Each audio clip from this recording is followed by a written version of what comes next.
मैंने जय जगन्नाथ मोपाणगर प्रिय मामली तो आज पखाड़ दिवस होती समस्त पखाड़ दिवस अभिनंदन। तो पखाड़ दिवस आम घरे कौन खाद्य अच्छी आप सामने देखा।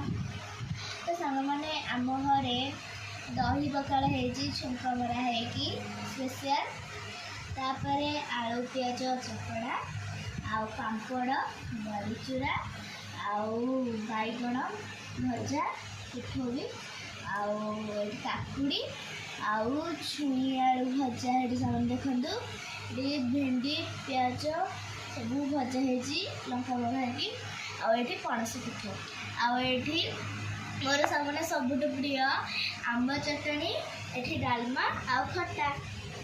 सांग मैंने आपण सब आउ पखाड़ा खाँतु आपणकर देह भल रहा और मुंड भी ठंडा रहा। सामने आप भावुथे कौन मामले भिड आसुनी तो सामने मोर एग्जाम चलती मोर बेस भिड आसुनी। तो सांग मैंने ये भिडियोटा रखुची आउ लाइक सब्सक्राइब सहित जमाई भूलेनी रोज नमस्कार।